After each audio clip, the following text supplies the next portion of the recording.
On Friday night, I talked about how I really enjoy going to the gym for a little bit of fun. But I wanted to let you know something. When I was 21 years old, I was an earth-shattering 60 kilograms. Huge, I know, absolute mammoth. I was the scrawniest thing you'd have ever seen. It was like just twigs for arms, twigs for legs, like a stick figure, really. Imagine that. That's what I looked like at 21. And eventually I decided, you know what, I am so weak that my younger brothers are beating me up in fights. And as the eldest, I cannot let this happen. Any eldest people in the room? Yeah, you know that you've got to win every single fight, yeah? Like if you're the eldest, it's like, I cannot let my younger siblings beat me. So I was like, you know what, I'm heading to the gym. And I went hard because basically I was like, I want to get absolutely shredded, you know, like veins on veins, muscles on muscles, all that sort of stuff. And as you can see, very close to seeing that dream become a reality. But at the time, I decided to start going 6 days a week for an hour and a half every time that I went. And I was focusing on just getting as strong as possible. So I was just lifting heavy weights, doing all my benching, my deadlifts, my squats, the big compound movements. For those of you who want to gain some muscle mass, just do those 3 things. You'll be fine. You'll look like me. Again, huge. And thank you. My wife is in the audience, though, so she'll be speaking to you after for that, okay? So keep an eye out for her. But yeah, so I was just going along, and I was seeing some serious results. You know, like we talked about this whole idea that when we put some action, we create some momentum. I was creating some real momentum. And then slowly but surely, the gains and the progress began to slow down a little bit. Even though I was continuing to take the next step time and time again, I was like, I'm rocking up 6 days a week. I'm doing my workouts. I'm drinking my protein shakes. You know, like I'm doing all of the right things. But there was, excuse me, this one exercise, the squat, that I had this weight that I was trying to be able to lift. And I would consistently, time and time again, go to do it and fail miserably.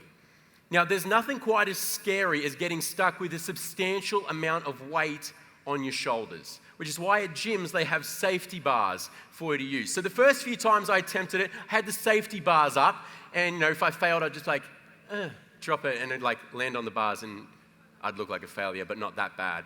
But this one time I was like, maybe the fact that I know I can fail safely is what's keeping me from success. Maybe this time I take the safety bars off and I either live by lifting the weights or I die as the weights crush me underneath their substantial weight. Anyway, I tried that and I failed then too. And that was worse because the weights fall and it's really loud and then everyone looks at you and they go, failure. You can't lift that weight, you weakling. It's embarrassing. But this one time I was had a friend. His name was Billy. Can everyone say Billy? Billy, yeah, Billy the boy. Billy was with me. He messaged me and said, hey man, do you want to hit up the gym? And Billy was 6 years younger than me. So at the time I was 23 and Billy was 17. And as his youth pastor, I felt like I should agree to go to the gym with him, you know, spiritual check-in. But really, I really didn't want to go. And here's why. Billy was 17 and he was infinitely stronger than I was. So as a youth pastor, it's embarrassing to lose to your youth kids at anything. That's why we beat you all at table tennis every single time we play you. Seriously, like youth pastors know, you can't let your youth kids beat you at table tennis. So all of us have table tennis tables at home. Fun fact, ask your youth pastor after. But I was going with Billy, and this time I was like, you know what, Billy, let's do squats, and this time you're going to help me set a new PB. Billy was like, yeah man, I can do that. That'll be easy. And obviously for Billy, like my weights were like child's play, but for me, they were very hard. But anyway, we get there, we're warming up, you know, we're stretching. That's not a real stretch, but I'm trying to show limbering, you know, like stretching and making everything all ready. We warmed up, did a couple of sets. Whew, yeah. Now, don't critique my form. I know there's going to be a few of you who are going to critique my form. I'm in jeans, and I'm not actually doing an exercise, okay? So give me a free pass for anyone who's going to be like, that's not how you do a squat, Ben, okay? But this is what happened. We get there, and I'm like, all right, Billy, this is my time. He's like, Ben, it's your time. This is my time, Billy. It's your time, Ben. I'm like, all right. I step into the squat rack. I step up to the weights. I duck down under the weights. I get them on my shoulder. Just so you know, this is perfect form. And then I get a little bit wider. I'm like, all right, I'm ready. I lift the weight up. Now, it's substantially heavy for me, so I can't walk like a normal person. So I'm like shuffling back like this. Get into position. I'm like, you ready, Billy? He's like, I'm ready, Ben. I'm like, me too. Let's do this. Down I go. Again, don't critique my form after this, all right? I get there, I'm like, all right, it's time to do this. He's like, go. And I'm like,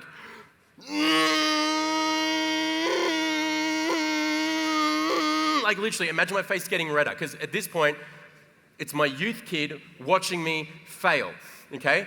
Get into my mindset. Youth kid watching their youth pastor fail miserably. So I am pushing as hard as I possibly can. Nothing happens. I drop the weight. I literally fall down on the ground out of embarrassment and a slight fear that I was about to faint. You know, like just on the ground.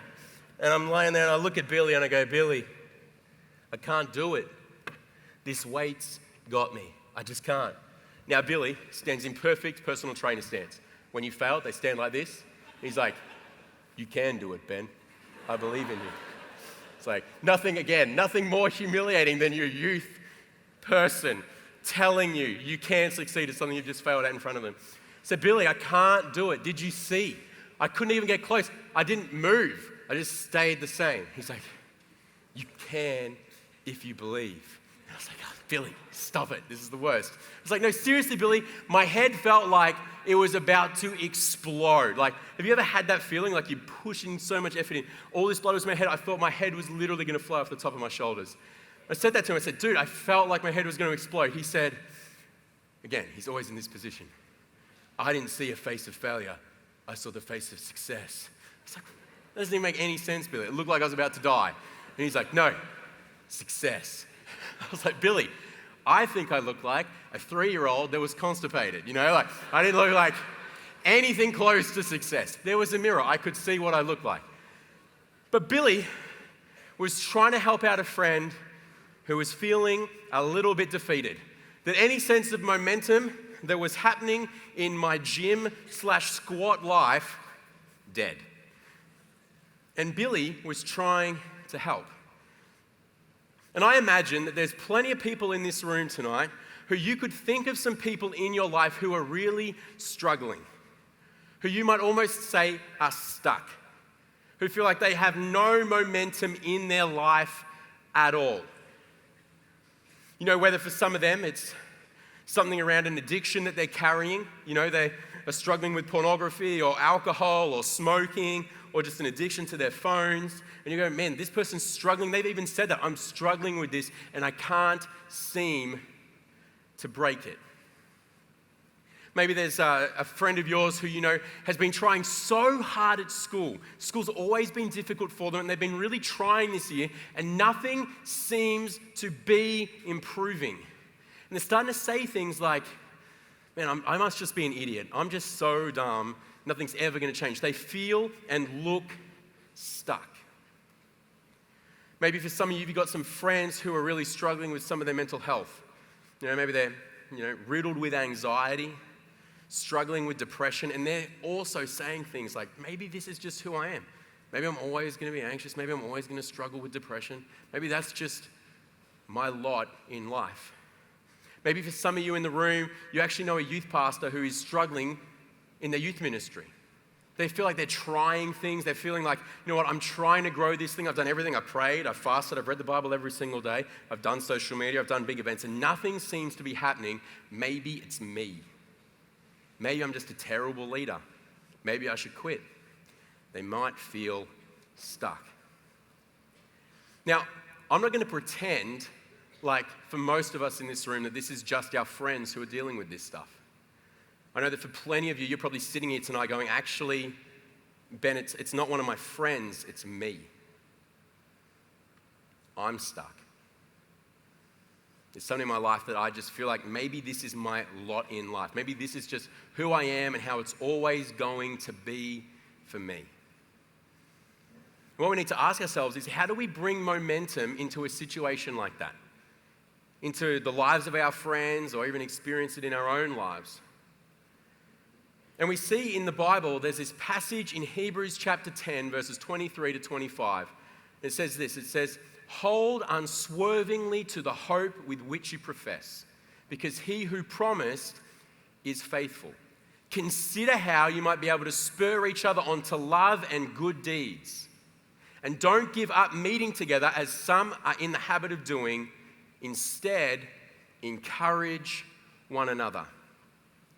Now, there's two really quick things that you're going to get out of this thing tonight.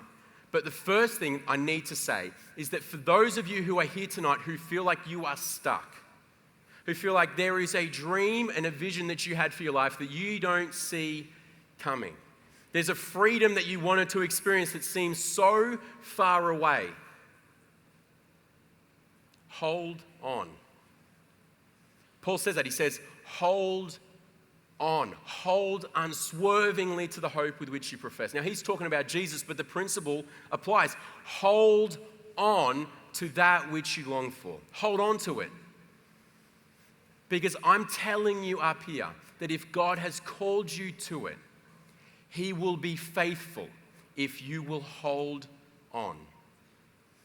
There's so many things that you're not going to see maybe tomorrow, maybe next week, but down the track, if you are willing to hold on. And I'm here to say that because I believe that there are people in this room who have dreams that are too important to let go of, who have gifts and goals that are too influential to give up on. So if that's you here tonight and you feel like that's me, I'm stuck and I do feel like I just want to give up or move on or try something easier, don't. Hold on. Because we so often give up just before the victory. We so often give up just before we see what we were hoping for comes to pass. And so for those of you who are here tonight and you feel like that's you, hold on. Hold on. And I think what we're about to look at now is going to help you realize why you need to hold on and how you can help others who are also just trying to hold on. See, Paul in the second half of the passage, he talks about how we need to be encouraging one another. And it's an interesting thing because he's writing to a group of people who are in a difficult situation. See, the people of the Hebrew letter are a group of Hebrew people in Jerusalem. Sounds like a cool place, but it is the worst place for a Christian to be at that time. These people are outcasts and they're hated because the Jewish people hate them because they've kind of, ruined the original religion. Like, oh, you've just gone and messed it all up, you dirty Christians. And then the Romans over here think they're weird as and are like, we want nothing to do with them. And so basically these Christians are dealing daily with harassment, assault, and potentially dying. That sounds like a pretty difficult situation to be in, one that's probably lacking any sense of momentum. And Paul recognizes that many in that mix have started to give up. They feel like they've been taking the next step over and over again and nothing is happening. In fact, things are getting worse and they're like, that's it, we're done. And so what does Paul tell them to do? He's like, people are giving up coming together. Don't do that. And instead, encourage one another. And the reason for this is simple. Encouragement gives momentum to others. This week we've talked about how we can have momentum by putting action to our inspiration. We can keep momentum by taking the next step, but we can give momentum to others by encouraging them.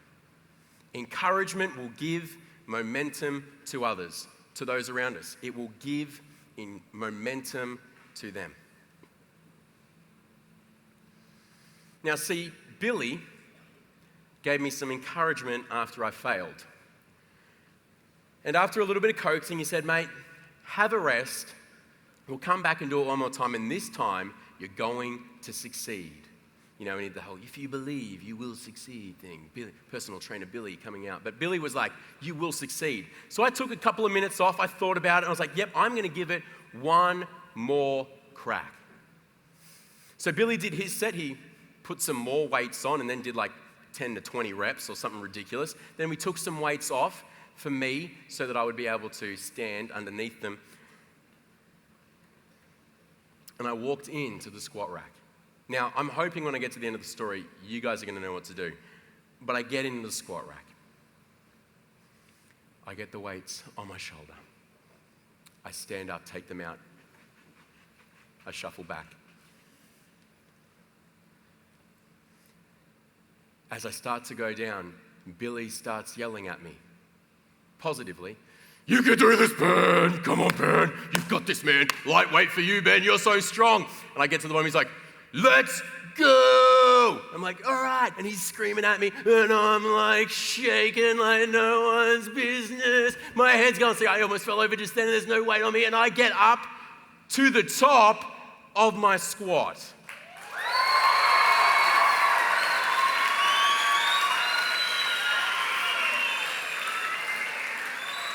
I put the bar back. I step out. I take my shirt off. I throw, can you imagine? That's another hot tip. Don't do that at the gym. It doesn't go down well. Because again, that would have been like, he has 8 ribs. Like, is that normal? Like, I can see every single one of them. Are you meant to look like that? Like, yeah. Everyone would have been very concerned. But I did it because Billy encouraged me, and it brought some momentum into a situation that I felt like I was stuck in. And all of us, I believe, will have experienced that at some point in our life. We know it. There have been times when you felt like giving up, that a little word of encouragement helped you through it. Now think about it. Think about the people who are sitting around you right now. You don't know what they're going through. You don't know if they're sitting next to you right now thinking about giving up on something, or thinking that maybe it's time for them to give up. And let's be real. All of us struggle with self-doubt. We're thinking, am I good enough? We're thinking, would I really make a difference in somebody else's life?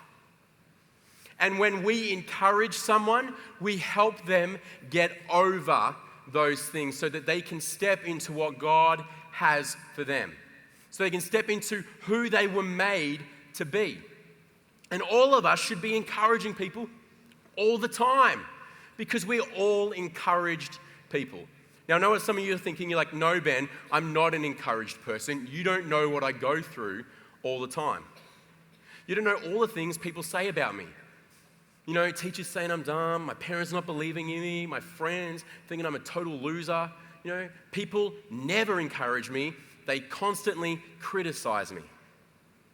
Well, I'm here to tell you some good news. While other people may not encourage you the way that you would like, Jesus himself is always encouraging you. Now, it doesn't necessarily feel like, he's in your ear, giving you a hug around the side, talking to you.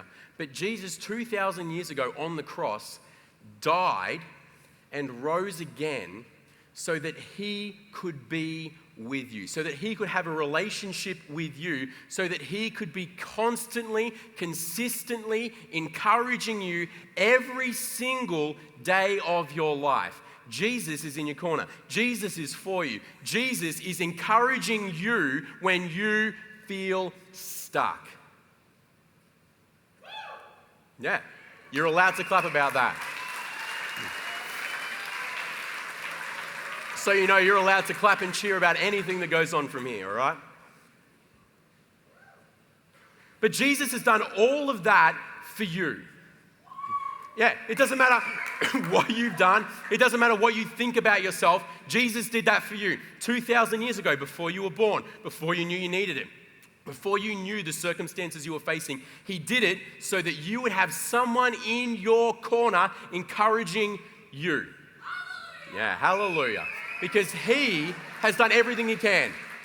Seriously, you think about it. He has given us the Bible where you can look at it and you can read that he sees you as loved. He values you. He has a purpose for you. He has forgiven you. He has good plans for you. He wants you to enjoy life. God is for you. He has given you prayer so that you can communicate with Jesus, who created you, so that He can remind you of how He sees you. He can give you wisdom about the next step that you need to take. And He has given you His Spirit within you that will empower you, give you courage, give you boldness, so that you can continue to move forward even when you feel stuck. Jesus is encouraging you. Yeah.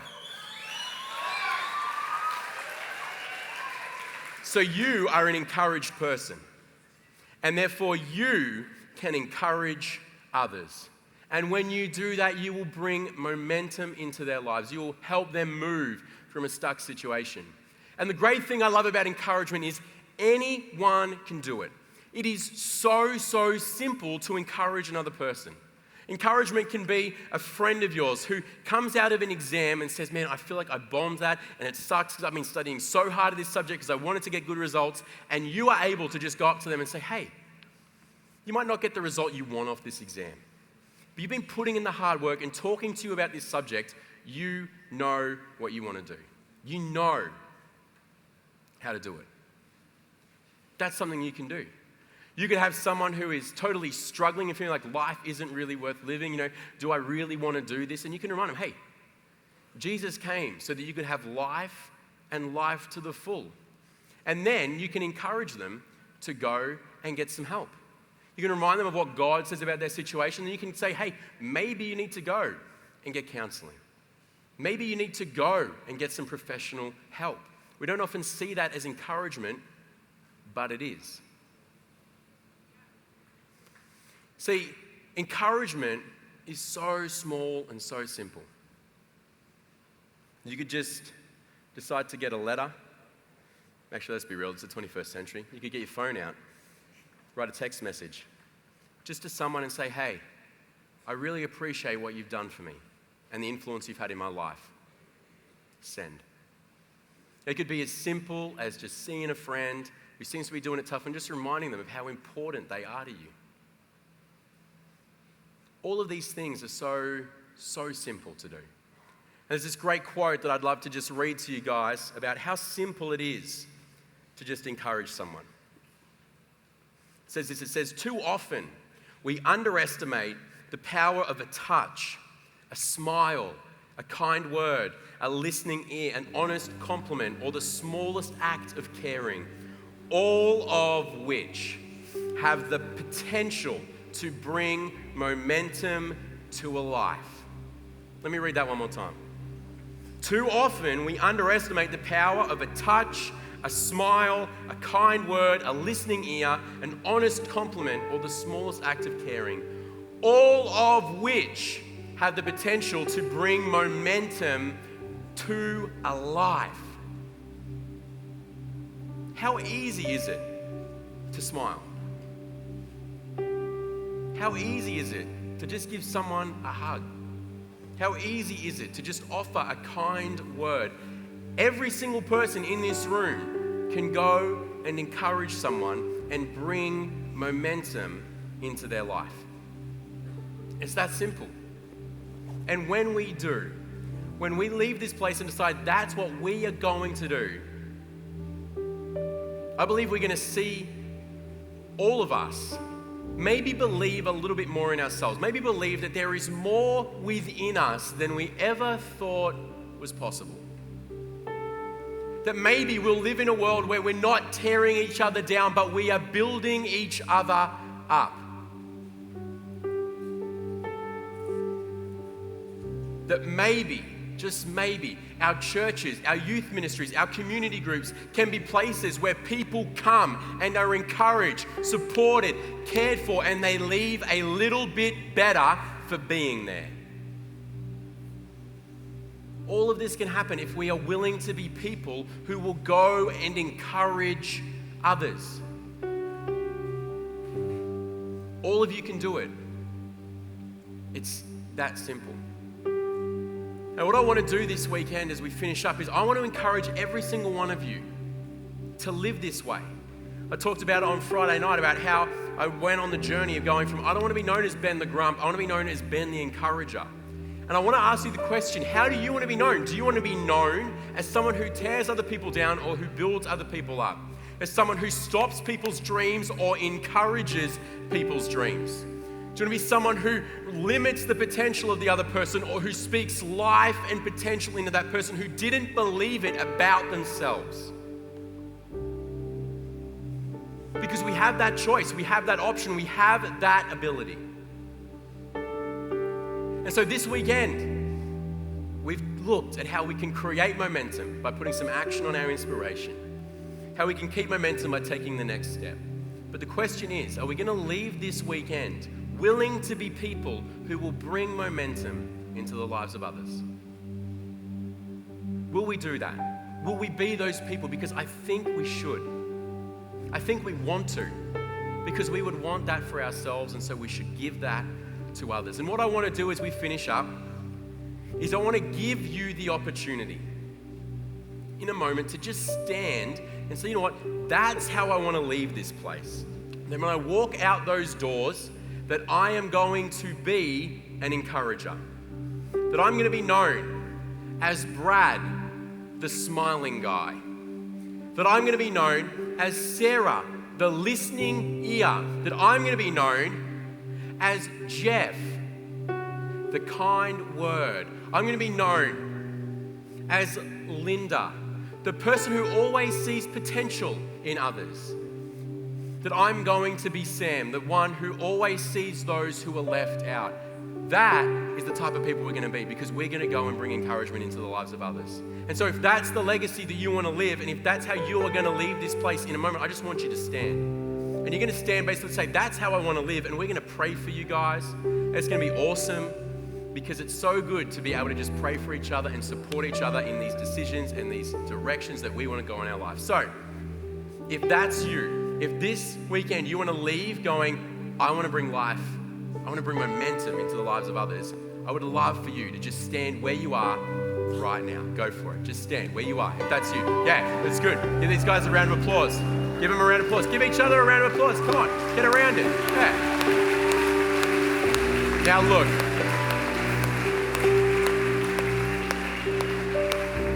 You don't have to stand just because a lot of people are standing. I want you to know that. Don't feel any pressure to do that. You might be sitting there going, I feel like I already do that. That's great. Some of you might be sitting there thinking, you know what? I'm still trying to figure this whole thing out. That's cool too. It's great to see so many of you guys standing. And you know, like, this is a simple response that I believe we can all do. So this is great. What the problem is now is who's going to pray for all of you guys, right? Like, I'm not going to go around one by one. So what we're going to do is make some circles. If you've got some friends or people around you that you are in youth ministry with or that you are friends with, just make a little huddle. Make a little huddle. And in a moment, I'm just going to pray for you guys, all right? Just make a huddle, get around, and then we're going to pray.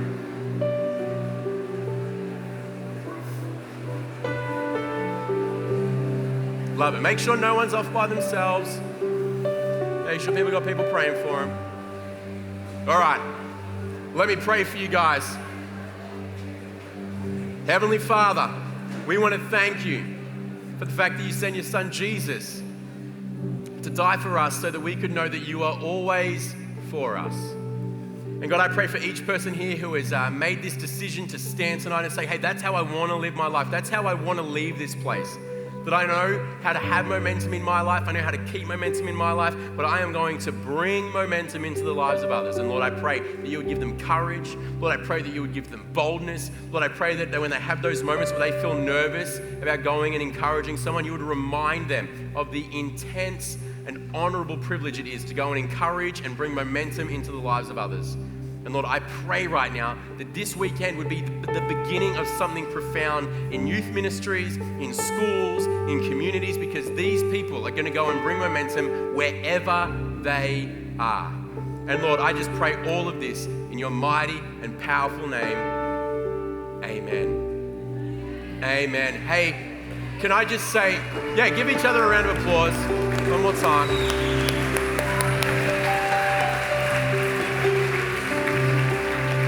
Can I just say, this weekend has been a phenomenal weekend. We have learned a lot about momentum, but I want to encourage you to go and live this thing out. I also want to encourage you that this weekend has been amazing. You guys have been so incredible in terms of how you've engaged with the worship, how you've engaged with what's been said from stage, how you've loved and cared for each other.